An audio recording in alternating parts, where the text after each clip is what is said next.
She was sold at just 3 months old. Her mother never saw her again.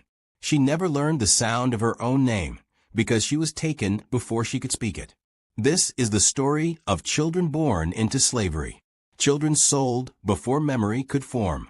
Children whose mothers held them for only minutes, sometimes hours, if fate showed mercy, before strangers tore them away forever.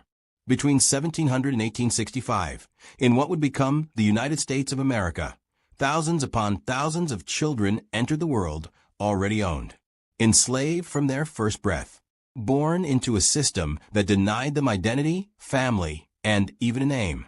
Their stories were never written down, but they happened. And if stories like this matter, if remembering them matters, stay with this channel. Like, share, and subscribe, so these voices are never lost again. Their mothers never got to teach them the names they had chosen for them.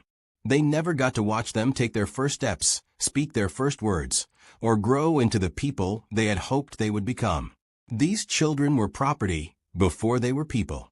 They were commodities before they were children. And their story is one that America has tried to forget. But they will not be forgotten. Between 1700 and 1865, millions of children were born into slavery in North America. They were born in cramped wooden cabins on plantations stretching from Maryland to Texas, from Virginia to Louisiana. They were born on tobacco farms, cotton plantations, rice fields, and sugar estates.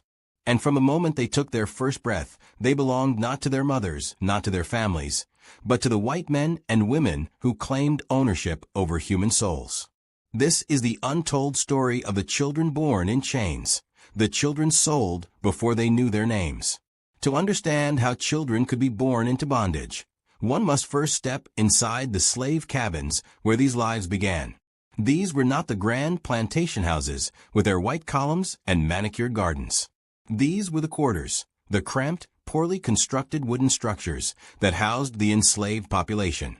A typical slave cabin measured no more than 12 to 16 feet square. Inside these confined spaces, entire families lived, sometimes as many as 10 to 12 people crowded into a single room. The walls were rough-hewn logs chinked with mud and moss to keep out the cold, though winter winds still found their way through the cracks.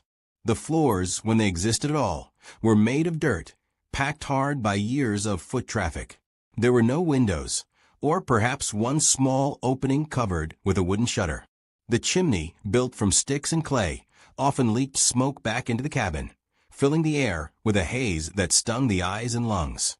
Furniture was minimal, perhaps a rough wooden table, a few three-legged stools, and sleeping pallets made from corn husks or straw laid directly on the floor.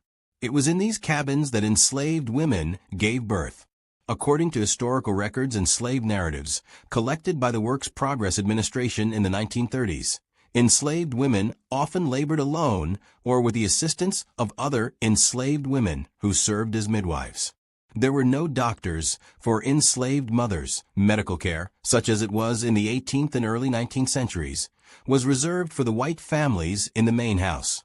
Former slave Louisa Adams, born in North Carolina around 1850, recalled in her narrative, "My mammy told me she birthed me right there on the cabin floor, with nobody but old Aunt Sarah to help her. Massa didn't send for no doctor. Aunt Sarah just did what she knowed from birthing so many babies before." The process was dangerous. Maternal mortality rates among enslaved women were significantly higher than among white women. Complications from childbirth, hemorrhaging, infection, obstructed labor, claimed many lives. And when a mother died, her infant often followed soon after, unless another enslaved woman with milk could nurse the child. But for those who survived, the ordeal of birth was only the beginning. An enslaved woman who had just given birth could expect little rest. Depending on the generosity of the enslaver, she might receive a few days to recover, perhaps a week if she was fortunate. But more often, especially during harvest season, she would be expected back in the fields within days, sometimes carrying her infant with her or leaving the baby in the care of elderly enslaved women or young children who were too small to work in the fields themselves.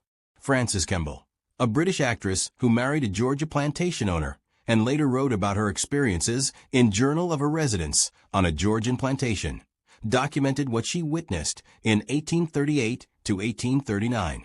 She described women returning to brutal field labor within 3 weeks of giving birth, their bodies still healing, their breasts engorged with milk for babies they could only nurse during brief breaks. What happened to her was not unusual.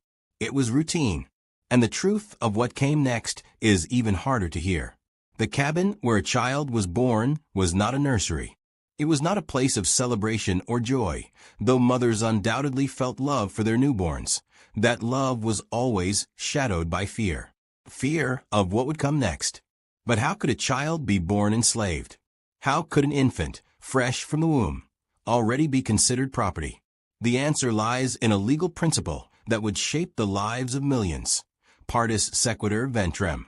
Latin for that which is brought forth follows the womb. This doctrine was first codified into Virginia law in 1662.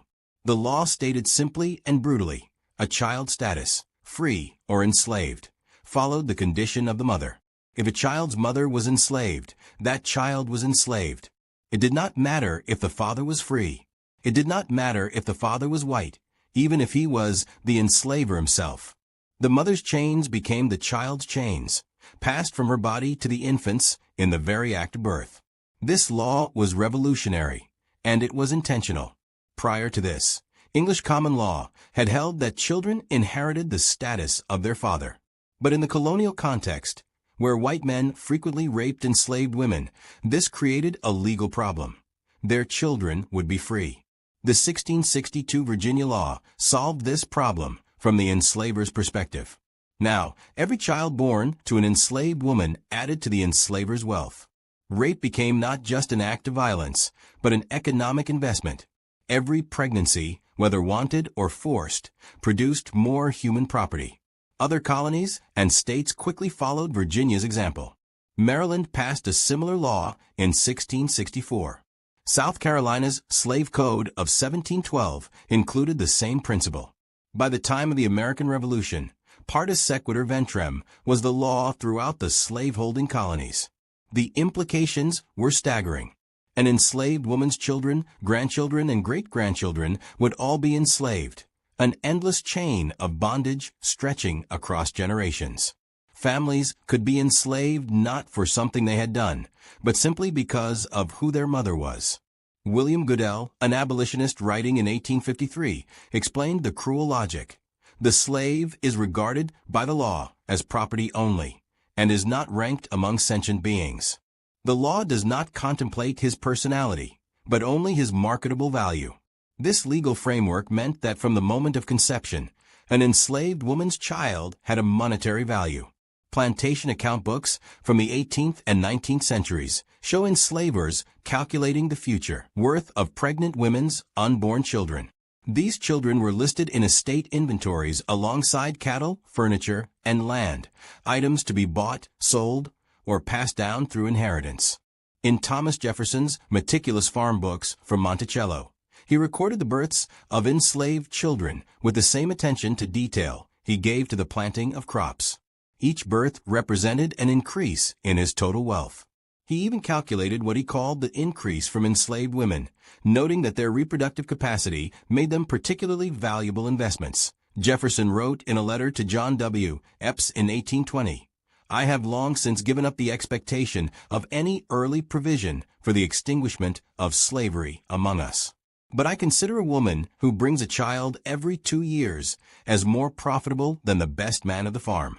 What she produces is an addition to the capital, while his labors disappear in mere consumption." The significance of these words cannot be overstated. The principal author of the Declaration of Independence, the man who wrote, "All men are created equal," calculated the profitability of forced reproduction among the human beings he enslaved. This was not an aberration. This was the system. The law made it possible. The law made it legal. The law made it profitable to tear children from their mother's arms and sell them like livestock. And sell them they did. The slave markets of the American South were places of unspeakable horror. In cities like Charleston, Richmond, New Orleans, and Savannah, human beings were bought and sold in public squares and private showrooms with a brutal efficiency that treated people as mere merchandise. And among the most heartbreaking sights in these markets were the children, including infants still nursing at their mother's breasts. Consider a slave auction in Charleston, South Carolina, in 1856. The location is Ryan's Mart, one of the largest slave trading facilities in the South. The building is 2 stories tall with a courtyard where the enslaved people are kept before being brought out for inspection and sale. A woman stands on the auction block, perhaps 25 years old. In her arms, she holds an infant, maybe 3 months old. The auctioneer's voice booms across the crowd of potential buyers. Here we have a prime wench, suitable for field or housework. Good teeth, strong back, already proved herself a good breeder. Comes with her pickaninny, healthy boy child, 3 months old. Sold together or separate, as suits the buyer. Sold together or separate, those 4 words contained within them an ocean of grief. Because more often than not, they were sold separate. Mothers and infants were torn apart, sometimes within weeks or months of birth, sent to different plantations, different states, different futures. The historical record is filled with evidence of this practice. Newspaper advertisements from the period regularly listed infants and young children for sale. In the Charleston Mercury, January 15, 1835, for sale, a likely Negro wench, 22 years old, and her female child, 4 months old, will be sold together or apart. In the New Orleans Picayune, March 3, 1840, for sale, several Negro children, ranging from 6 months to 4 years of age. Sound and healthy. Apply at this office. Former slaves who survived to tell their stories in the 1930s WPA interviews spoke repeatedly of being separated from their mothers at young ages. Josephine Howard, interviewed in Texas in 1937, recalled, "I was born in slavery time, and I was took away from my mammy when I warn't but 3 months old. They sold me to a man named Howard, and I never did see my mammy again. I don't even know what she looked like." Henry Bibb, who escaped slavery and wrote his narrative in 1849, described the scene he witnessed. "I saw a mother lead 7 children to the auction block to be sold. The auctioneer began at the oldest and sold them off one by one until he came to the youngest, a baby. Then he sold the mother. In less than 15 minutes, a family of 8 souls had been scattered to the 4 winds, never to meet again in this world." The economics of slavery made this inevitable. Infants and young children had different values than adults. A healthy adult male field hand might sell for $1,200 to $1,500 in the 1850s, equivalent to approximately $40,000 to $50,000 today. An infant might sell for $100 to $300, less valuable in the immediate term, but representing future profit. Some buyers wanted the mother and child together. The nursing mother could serve as both a worker and a wet nurse for white children in the household. But many buyers wanted only the adult for immediate labor, viewing the infant as a burden rather than an asset. And so the separations occurred with horrifying frequency. To understand how this was possible, we have to look at what came after birth, the laws, the markets, and the silence that followed. Solomon Northup, a free black man who was kidnapped and enslaved for 12 years before regaining his freedom, described in his 1853 narrative 12 Years a Slave the scene of a mother named Eliza being separated from her children on a slave ship. Eliza was seized and dragged away shrieking. Her children were torn from her arms. She struggled frantically, calling their names. Her boy Randall was sold to one buyer, her daughter Emily to another. Eliza's grief was inconsolable. She wept day and night, refused to be comforted, and spoke only of her lost children until her voice became a hoarse whisper. The psychological trauma of these separations was deliberate and calculated. Enslavers understood that breaking family bonds made people easier to control. A mother desperate to stay near her child would comply with any demand. A child who had never known family had no sense of identity beyond the plantation. But the cruelty went deeper still. Many children sold as infants never even knew the names their mothers had given them. In the chaos of separation, In the record-keeping of slavers, who viewed these children as inventory rather than individuals, birth names were lost or deliberately erased, that a child might be born and named Samuel by his mother. But when sold at 4 months old, his new enslaver might rename him Jim, or Boy, or simply assign him a number. That child would grow up never knowing he had once been Samuel, never knowing the name his mother had chosen, the name that connected him to his heritage, his family, his very self. This theft of identity was one of slavery's most insidious cruelties. Names carry meaning. They carry history. They carry the hopes and dreams of the people who bestow them. To steal a child's name was to steal their connection to their past and their rightful place in their family story. Former slave William Wells Brown wrote in his 1847 narrative, "I was called William after my father, but when I was sold at the age of 1 year, my new master called me Sanford. It was not until I escaped to freedom that I reclaimed my true name and learned of the mother and father who had given it to me." The practice of renaming enslaved people was so common that many who gained their freedom in 1865 immediately changed their names, reclaiming their identity or choosing new names that represented their freedom. They discarded the names enslavers had forced upon them and embraced names of their own choosing, an act of resistance and self-determination. The opening statement bears repeating. They were sold before they could say their names.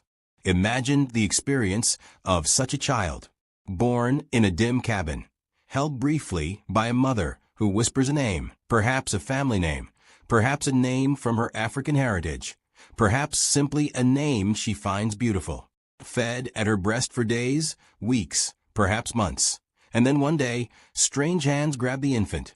The mother's screams fill the air. The child is carried away, never to see that face again.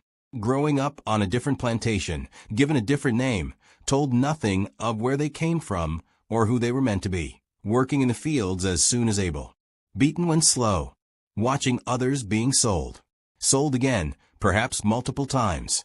And all the while, somewhere deep in the earliest memories, there is a ghost of a feeling, a warm embrace, a voice singing softly, a name that can no longer be remembered.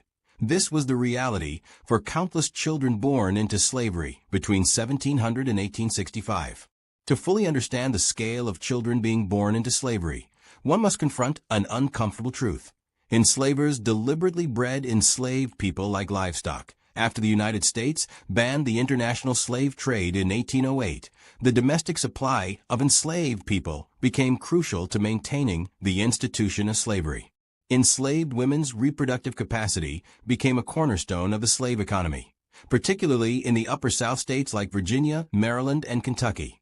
These states became what historians have called slave breeding states, places where enslaved people were born and raised specifically to be sold to the deep South states of Alabama, Mississippi, Louisiana, and Texas, where cotton and sugar plantations demanded ever more laborers. Edward Ball, in his book Slaves and the Family, documented his own ancestors' slave breeding practices in South Carolina. Plantation records showed that enslaved women who had multiple children were given better rations and lighter work assignments, incentives designed to encourage reproduction. Some enslavers went even further, forcing enslaved men and women into relationships regardless of their feelings or desires. Former slave Rose Williams, interviewed in the 1930s, described being forced to live with a man named Rufus so that her enslaver could obtain more stock. Massa say, "Rose, use gwine live with Rufus in that cabin yonder." I says, "I don't want no truck with Rufus." But Massa say don't make no difference. I gwine live with Rufus. So I had to live with Rufus, and we had 5 children. The language enslavers used when discussing enslaved women's pregnancies revealed how they viewed these human beings. They spoke of increased stock, breeders, and pickaninnies, terms borrowed from animal husbandry. Thomas Jefferson's letter to John Epps, quoted earlier, is just one example among many. James Henry Hammond, a South Carolina enslaver and U.S. Senator, kept detailed records of births on his plantation and wrote, "I have lost but 1 Negro by death, but more than 40 have been born and are now living." He celebrated births not as the arrival of new human lives, but as profit margins increasing. The interstate slave trade that developed after 1808 was massive in scale. Historians estimate that between 1790 and 1860, more than 1 million enslaved people were forcibly relocated from the Upper South to the Deep South, a migration that destroyed families and communities on an almost unimaginable scale. Many of these million souls were children. They were marched in coffles, groups of enslaved people chained together, from Virginia to Alabama, from Maryland to Louisiana. The journey could take weeks or months. Children as young as 8 or 9 walked hundreds of miles in chains, separated from their parents, heading toward a future of hard labor in the cotton fields. Ethan Andrews, a Northern observer who traveled through the South in the 1830s, described seeing a coffle near Fredericksburg, Virginia. Among them were children of every age, from infancy to 12 or 14 years. Some were tied to their mothers' backs, others led by the hand, and others still, old enough to walk alone, trudged wearily along, their little feet blistered and bleeding. The children born in the slave cabins of Virginia in 1820 might, by 1830, find themselves sold away to Mississippi, never to return, never to see their birthplace or their families again. And what of the children born from rape? For this, too, is part of this history and cannot be ignored. Enslaved women had no legal protection from sexual violence. They could not refuse their enslavers. They could not report abuse. They had no recourse, no refuge, no justice. Harriet Jacobs, in her powerful 1861 narrative Incidents in the Life of a Slave Girl, wrote with devastating honesty about her experiences. Slavery is terrible for men, but it is far more terrible for women. Superadded to the burden common to all, they have wrongs and sufferings and mortifications peculiarly their own. The children born from these violations were enslaved like any other. The 1662 law saw to that. They might have light skin, European features, even resemblance to their enslavers. But they were property nonetheless. Some of these children were sold away quickly, their very existence an embarrassment to the white families who wanted to maintain the fiction of moral superiority. Others remained on the plantations, growing up as enslaved half-siblings to the white children in the main house, children who would inherit them as property when the enslaver died. Louisa Piquet, who published her narrative in 1861, was one such child. Born to an enslaved mother and her white enslaver in South Carolina, she was sold away from her mother at age 13. She wrote, "When I was a young girl, I was sold away from my mother. I never saw her again. My father was my master, but he sold me anyway. What did it matter to him that I was his own flesh and blood? I was property, not family." The children born from rape carried a double burden, the trauma of slavery and the knowledge that their own father had consigned them to bondage. Some never knew who their fathers were. Others knew, but could never speak of it. And all of them, regardless of skin tone or parentage, were enslaved from birth. For those children who remained with their mothers, at least in the early years, childhood in slavery bore little resemblance to childhood as it should be, a time of play, learning, and growth under the protection of loving parents. Enslaved children worked. The age at which children began working varied by plantation and by the type of work required. But most enslaved children began performing tasks by age 5 or 6. Initially, these might be light duties, carrying water to field workers, shooing birds from crops, feeding chickens, or minding younger children. But as they grew, the work intensified to be by age 8 to 10. Children were often working in the fields alongside adults, their small hands picking cotton, pulling weeds, or harvesting tobacco. They worked the same long hours, from can see to can't see. As the saying went, dawn until well after dusk. Former slave Katie Rowe, interviewed in Arkansas in 1937, recalled, "I was so small I had to stand on a box to reach the table to work. I was 6 years old, and they had me working in the big house, cleaning and fetching. When I was 8, they sent me to the fields. My hands was so small I couldn't hardly hold the hoe, but Massa didn't care. He say, work or get the lash. Education was forbidden. Teaching enslaved people to read and write was illegal in most southern states by the 1830s. The penalty for teaching a slave to read could be fines, imprisonment, or whipping. Enslavers understood that literacy was dangerous. A literate slave might forge freedom papers, read abolitionist literature, or organize resistance. And so enslaved children grew up in enforced ignorance, denied access to the knowledge that might have allowed them to understand their situation, communicate with distant family members, or record their own histories. Some learned anyway. Frederick Douglass famously taught himself to read by trading bread with poor white children who attended school, getting them to share their lessons. Susie King Taylor, who later became a teacher and nurse during the Civil War, learned to read from a free black woman who ran a secret school in Savannah, Georgia. But for every child who managed to gain literacy, thousands more remained illiterate throughout their lives, not because they lacked intelligence or desire, but because they were systematically denied education. Enslaved children were also denied legal family structures. Marriages between enslaved people were not recognized by law. An enslaved couple might consider themselves married, might have a ceremony performed by a minister or elder, might live as husband and wife for decades. But legally, they had no rights to each other. This meant children had no legal fathers. Even if a child's father was present and actively involved in raising them, he had no parental rights. He could not protect his children from being sold. He could not prevent them from being punished. He could not make decisions about their welfare. And at any moment, he could be sold away, leaving the children fatherless. Mothers had slightly more security.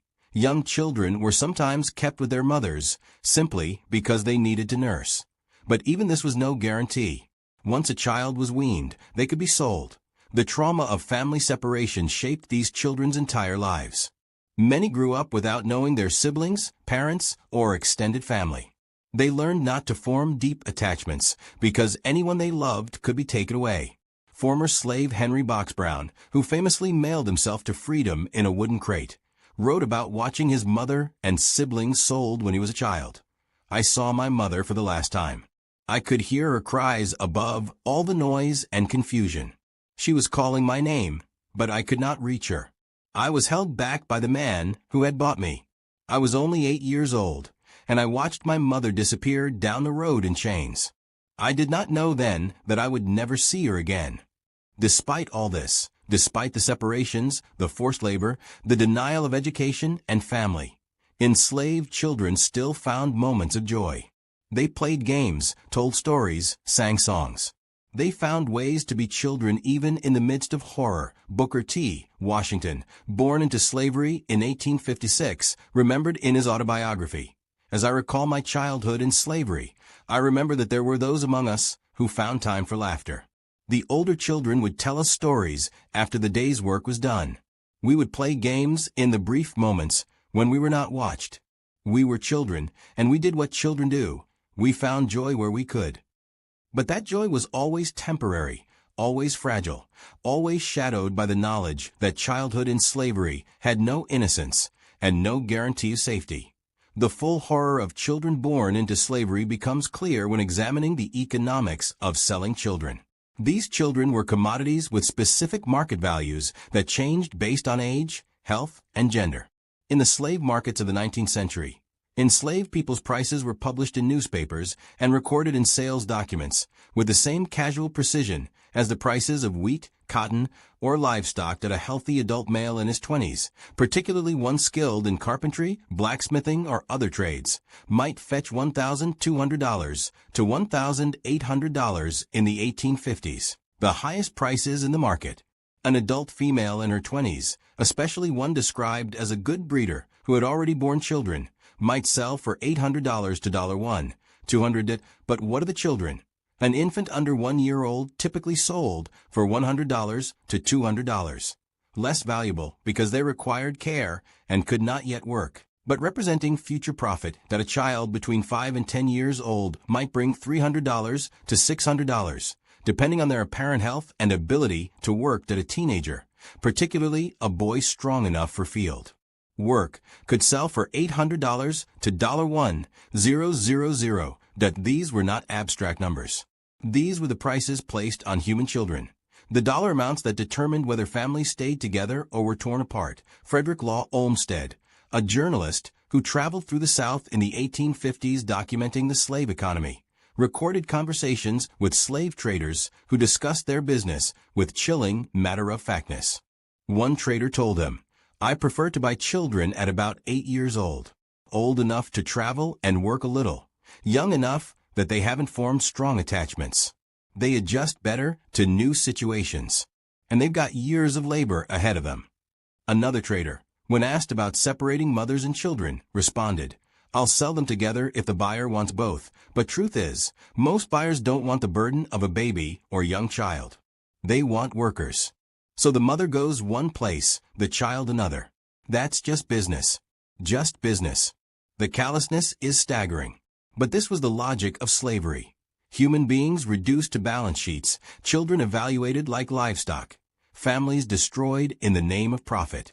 Estate sales were particularly devastating for enslaved families. When a slave owner died, their property, including enslaved people, was often sold to settle debts or distribute inheritance among heirs. These sales rarely kept families together. A notice in the Savannah Republican, November 18, 1859, advertised, "Estate sale. To be sold at public auction on December 1st, the entire estate of the late Colonel James Harrison, including 47 prime Negroes, field hands, house servants, and children of various ages. Terms, cash. 47 human beings, including children, sold to the highest bidder. Their family relationships are relevant to the transaction." Frederick Douglass described witnessing such a sale as a child. "I saw strangers come to the plantation, examine us as a farmer would examine horses he was considering buying. They looked at our teeth, felt our arms and legs, asked us to run or jump. And then they made their selections. I watched families torn apart in minutes. A father sold to one buyer, his wife to another, their children scattered among 3 or 4 different purchasers. The grief was indescribable. Some buyers specifically sought children because they planned to raise them up in their preferred manner, training them in specific skills or breaking their spirits early to ensure compliance. William Wells Brown recorded in his narrative, "I knew of slaveholders who would buy children as young as 6 or 7 years old, separate them from their mothers, and raise them to be completely obedient, with no memory of family or freedom. They believed children could be molded more easily than adults who remembered life before enslavement." The interstate slave trade that flourished after 1808 created a pipeline of human suffering that ran from the Upper South to the Deep South. Professional slave traders purchased enslaved people in Virginia, Maryland, and Kentucky and marched them in coffles to markets in New Orleans, Natchez, and Mobile. Children made up a significant portion of this forced migration. Historians estimate that as many as 25 to 30% of those sold in the interstate trade were under the age of 15. They walked hundreds of miles, often separated from their parents, sold multiple times along the route, their final destinations unknown until they arrived at the auction block in some distant city. The New Orleans slave market was the largest in the nation by the 1850s. Dozens of traders operated showrooms where enslaved people were displayed for prospective buyers. Children were exhibited alongside adults, examined and evaluated like merchandise. Solomon Northup described the showroom where he was held in New Orleans. "We were ordered to appear before prospective buyers in our best condition. Children were washed, their hair combed, made to look as presentable as possible. When buyers arrived, we were made to stand in a line while they walked past, inspecting us. Children were asked to dance, to show their teeth, to demonstrate their vitality. Those who appeared sickly or weak brought lower prices.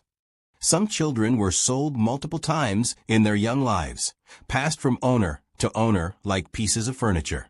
Each sale meant a new name, a new place, new people, new trauma." Anderson Johnson, interviewed in his old age in the 1930s, recalled, "I was sold 5 times before I was 12 years old. Each time, I got a different name. First I was Anderson. Then they called me Andy. Then Jim. Then Boy. Then finally Johnson, because that was the name of the man who owned me last. I don't even rightly know what name my mama gave me."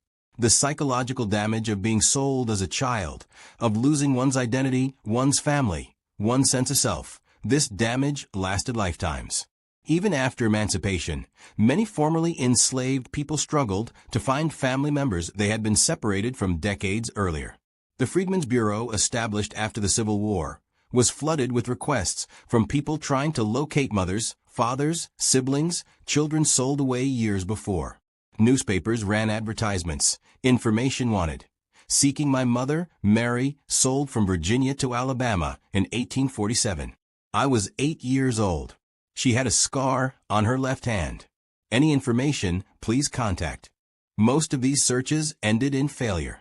The children sold before they knew their names rarely found their way back home. But the story must not be told only as one of victimization. Enslaved people, including children, resisted their bondage in countless ways. And perhaps most remarkably, they maintained their humanity, their culture, and their hope even in the darkest circumstances. Resistance took many forms. Some were dramatic, armed rebellions, escapes to freedom via the Underground Railroad, arson and sabotage. But many were quieter, everyday acts of defiance that kept the spirit alive. Enslaved mothers resisted by teaching their children skills in secret, passing down stories and songs that preserved African cultural traditions, and instilling in them a sense of worth and dignity that contradicted everything slavery tried to impose. Former slave Charlie Davenport recalled in his WPA interview, "My mammy used to tell me, 'You remember, boy, you ain't no slave in your heart. They can make you work, but they can't make you forget who you are.'" She taught me that even though we was living in chains, we was human beings, same as anybody. Some mothers practiced small acts of defiance that protected their children. They would lie about their children's ages to delay them being sent to field work. They would hide food to ensure their children had enough to eat. They would teach their children to read in secret, despite the danger. Susie King Taylor wrote about her grandmother who ran a secret school in Savannah. "My grandmother was a free woman of color, and she risked everything to teach enslaved children to read. We would come to her house in small groups, pretending to play, and she would teach us our letters. If we had been caught, she would have been imprisoned, and we would have been whipped.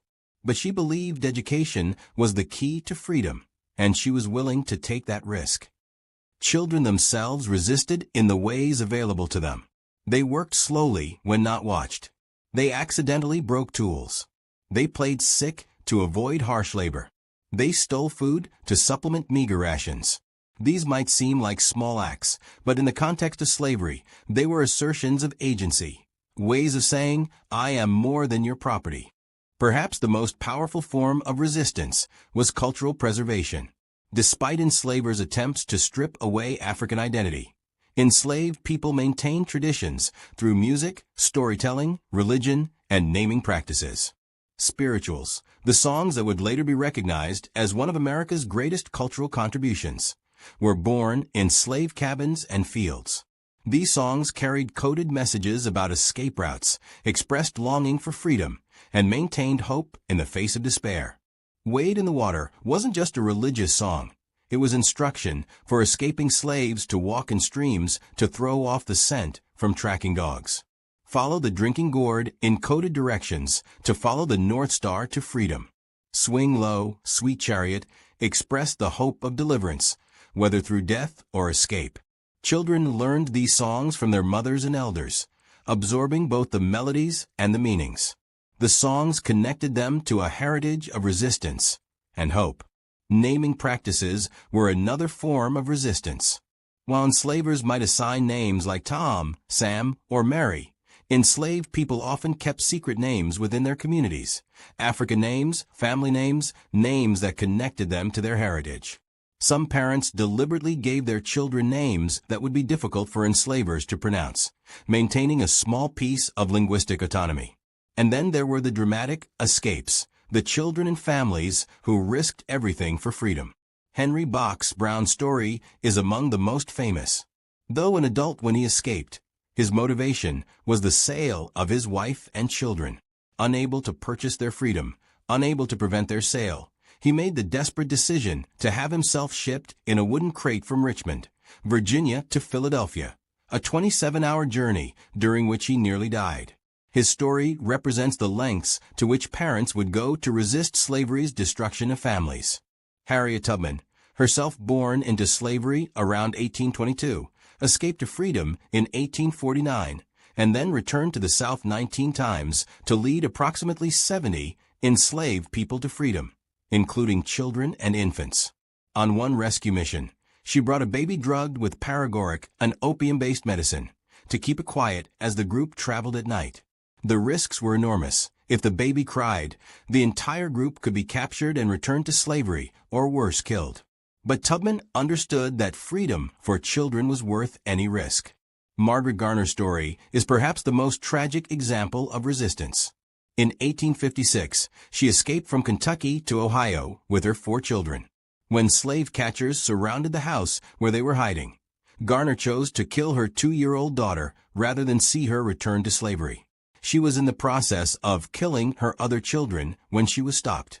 At her trial, she said, "I will go singing to the gallows rather than be returned to slavery."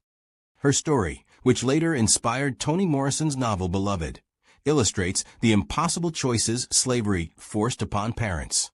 Garner chose death for her child over a life in chains, believing it was the more merciful option. Not all resistance ended in escape or death. Some enslaved people resisted through survival itself, through maintaining families despite separations, through passing down stories and traditions, through refusing to let slavery destroy their spirits. Former slave Jacob Stroyer, who wrote his narrative in 1879, described how enslaved communities supported each other. Though we were not allowed to marry legally, we married in our hearts and in the sight of God. Though our children could be sold away, we loved them fiercely while they were with us.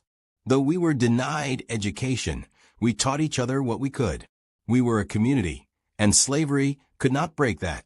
Children grew up watching this resilience. They learned from their elders that resistance didn't always mean escape or rebellion. Sometimes it meant holding onto one's humanity when everything around tried to strip it away. As the 1860s approached, the institution of slavery was entering its final years, though those living through it could not know that yet. The election of Abraham Lincoln in November 1860 triggered a crisis. Southern states, fearing that Lincoln's Republican Party would restrict slavery's expansion or move toward abolition, began seceding from the Union. South Carolina seceded on December 20, 1860. By February 1861, 6 more states had followed: Mississippi, Florida, Alabama, Georgia, Louisiana, and Texas. They formed the Confederate States of America, declaring their right to maintain slavery. The Civil War began on April 12, 1861, when Confederate forces fired on Fort Sumter in Charleston Harbor. And in the 4 years that followed, as armies clashed and the nation tore itself apart, children continued to be born into slavery. Pause for wait. Consider this. A child born in Mississippi in 1862 was born enslaved. They were property from their first breath, just as children had been for the previous 150 years. Their mother, laboring in a slave cabin while the war raged, may have heard news of Union armies advancing, may have heard whispers of freedom coming. But when that child was born, they were still enslaved. Some of these children, the last generation born into bondage, would live long enough to see the 20th century. They would witness the end of slavery, Reconstruction, the Jim Crow era, World Wars, and the Civil Rights Movement. Fountain Hughes, born enslaved in Virginia in 1848, lived until 1957. He was interviewed in 1949 at age 101, and his recorded testimony gives a direct audio link to slavery. One can hear the pain in his voice as he recalls, "We was always praying for freedom. All of us. We'd pray at night. We didn't dare pray in the daytime. We'd get down and pray that someday we might be free. And we never thought we'd see it. We thought we'd die slaves. But then freedom come." As the war progressed, enslaved people in areas near Union lines began liberating themselves. Thousands fled to Union camps, seeking protection and freedom. The Union Army called them contraband, a term that still treated them as property, but acknowledged they were no longer available to the Confederacy. Some enslaved men joined the Union Army, fighting for their own freedom and that of their families. By the end of the war, approximately 180,000 black men had served in the Union military, many of them formerly enslaved, fighting to ensure their children would be born free. President Lincoln issued the Emancipation Proclamation on January 1, 1863. This executive order declared that all enslaved people in Confederate-held territory were free. But the proclamation had a critical limitation. It only applied to areas still in rebellion. It did not free enslaved people in the border states Missouri, Kentucky, Maryland, Delaware that had remained in the Union. And it couldn't be enforced in areas where the Union Army had no presence. So children continued to be born into slavery even after the Emancipation Proclamation. A child born in rural Georgia in late 1863 was still enslaved because Union forces had not yet reached that area. A child born in Kentucky in 1864 was enslaved because Kentucky had not seceded and was therefore exempt from the proclamation. True, permanent freedom for all enslaved people would not come until the passage of the 13th Amendment to the Constitution, which abolished slavery throughout the United States. The 13th Amendment was passed by Congress on January 31, 1865. It was ratified by the required number of states on December 6, 1865. Section 1 of the amendment states, "Neither slavery nor involuntary servitude, except as a punishment for crime whereof the party shall have been duly convicted, shall exist within the United States, or any place subject to their jurisdiction." On that day, December 6, 1865, no child could legally be born into slavery in the United States. But by then, the Civil War had already ended. General Robert E. Lee had surrendered to General Ulysses South Grant at Appomattox Courthouse, Virginia, on April 9, 1865. Other Confederate armies surrendered in the weeks that followed. The war that had killed approximately 620,000 Americans, more than any other war in American history, was over. And as Union soldiers moved through the South, they brought news of freedom to enslaved people who had not yet heard.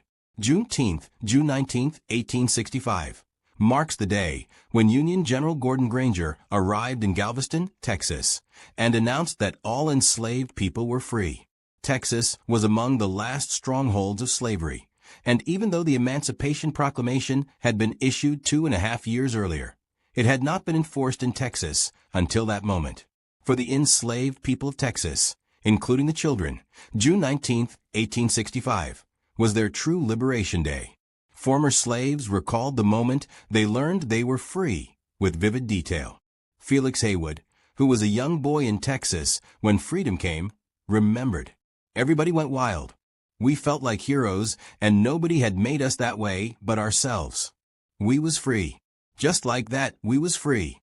The owners didn't want to let us go, but the soldiers made them. And we left. We didn't have anywhere to go, didn't have nothing. But we was free, and that was all that mattered." Anna Miller, who was also a child at the time, recalled. "Mama started crying when she heard we was free. She just cried, and she hugged us children close. She said, 'You ain't never gonna be sold away from me now. We's free, and we's gonna stay together.' That was the first time I ever seen my mama cry tears of joy." But freedom, as joyous as it was, came with enormous challenges. For million enslaved people were suddenly free, but they had no land, no money, no education, and no resources. Many had been separated from their families by sale. Many had never been allowed to learn to read or write. Most had no legal documentation of their existence, no birth certificates, marriage licenses, or proof of family relationships. The children born in the final years of slavery, the last to be born in chains, stepped into freedom carrying the trauma of slavery, but also the hope of a new beginning.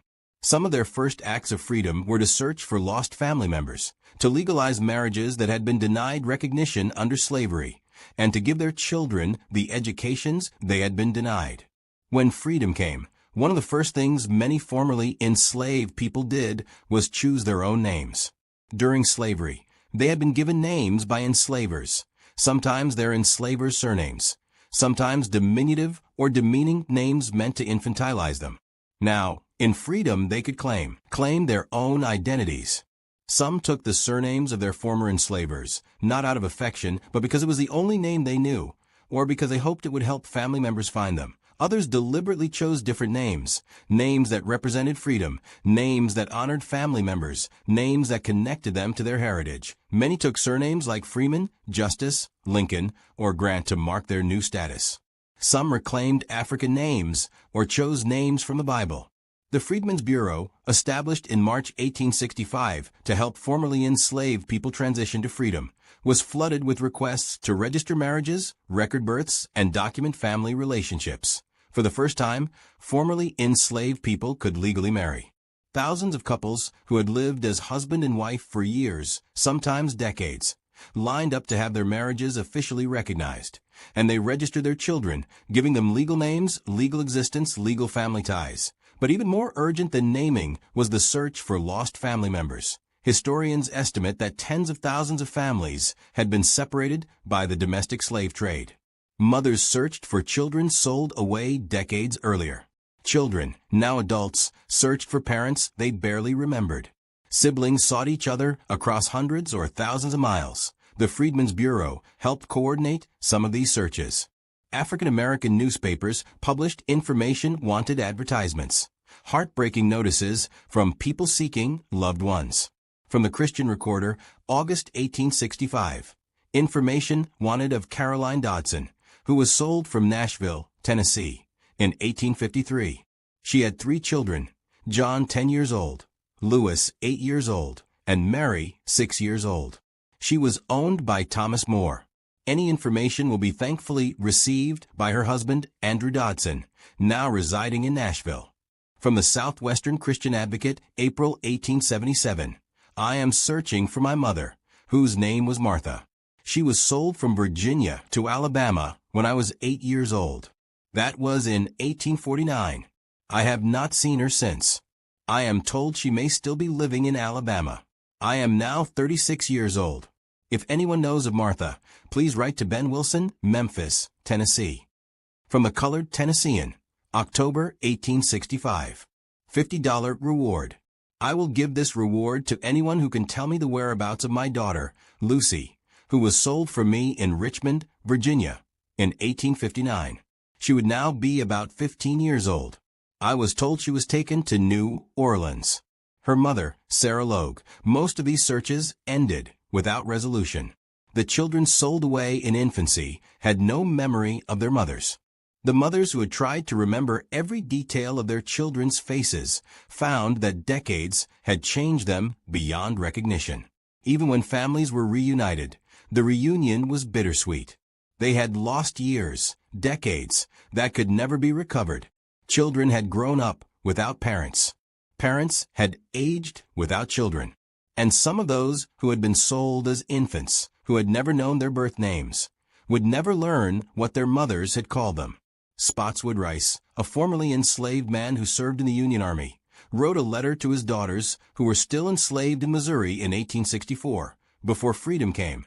My children, I take my pen in hand to write you a few lines to let you know that I have not forgotten you and that I want to see you as bad as ever.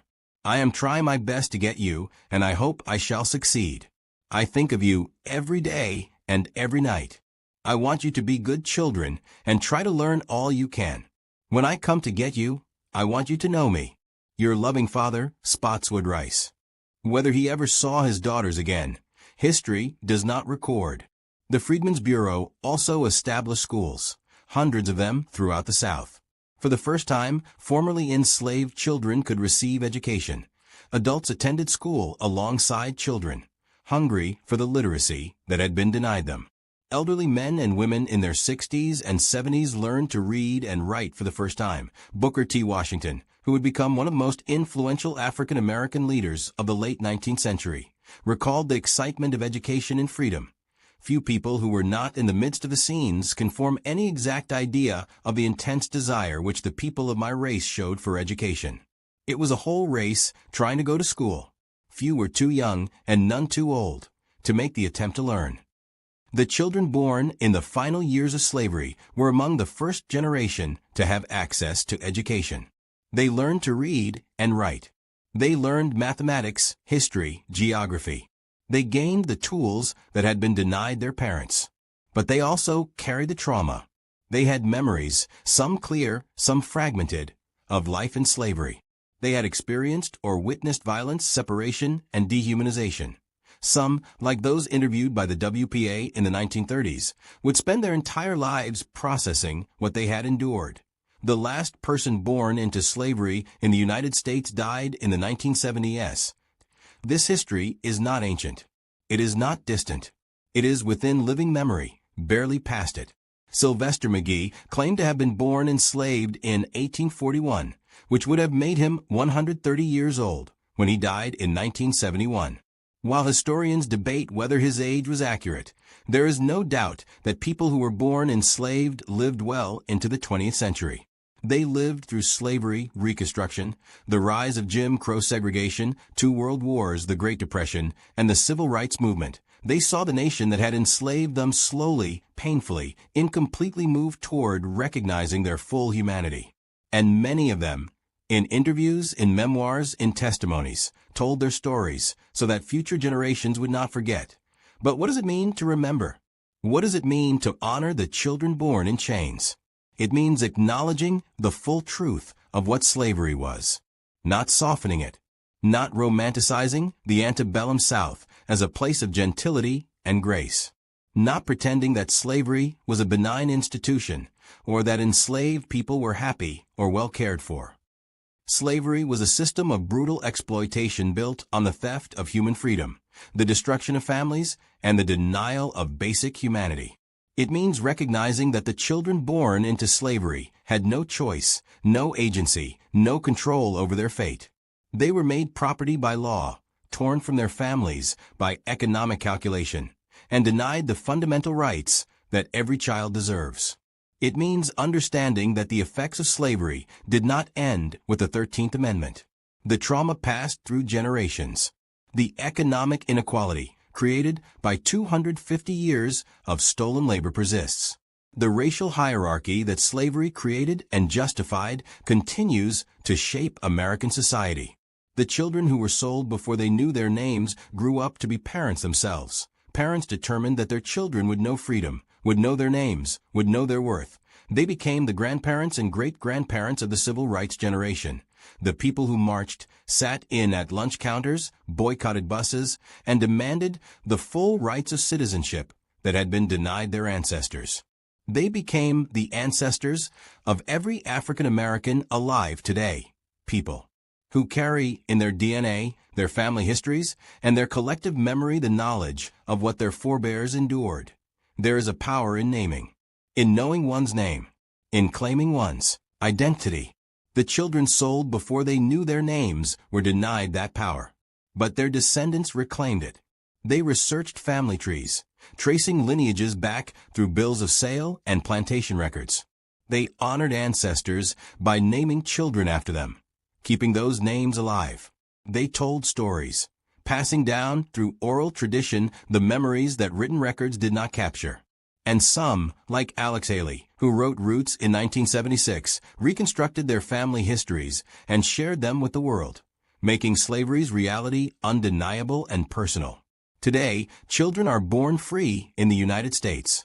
They are born with legal rights, legal names, legal families.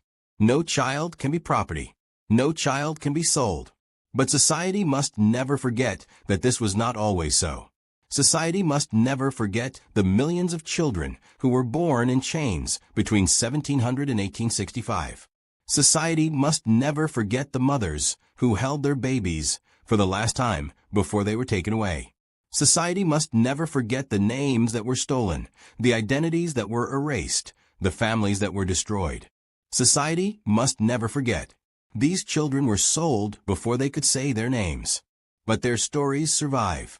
They survive in the historical records that document their births, their sales, their existence as property. They survive in the slave narratives written by those who escaped and told their truths.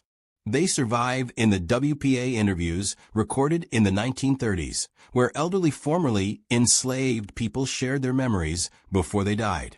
They survive in the descendants who carry their blood, their resilience, their strength. Their mothers' names were often lost, but those mothers existed. They loved their children in the brief time they had.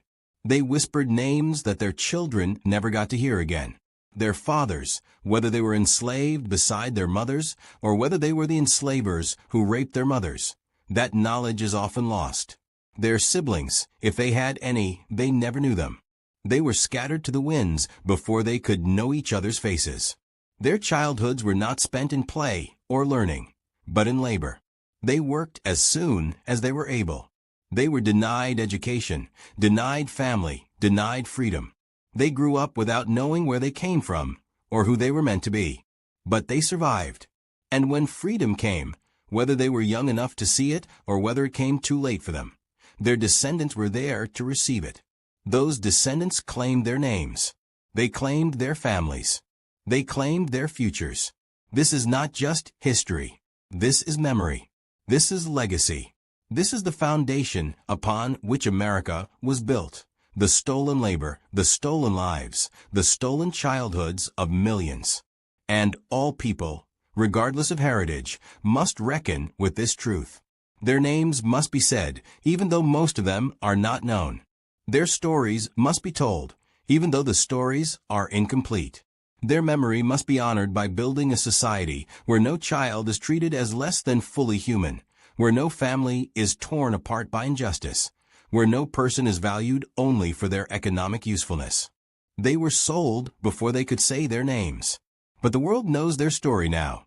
And in knowing it, in speaking it, in refusing to forget it, the world gives them back what was taken. The world gives them back their voice. The world gives them back their name. Remember the children born in chains. Their names were taken. Their voices were erased. But the story remains, waiting for someone willing to remember. Remember. This documentary honors the memory of the millions of children born into slavery between 1700 and 1865. May their stories never be forgotten.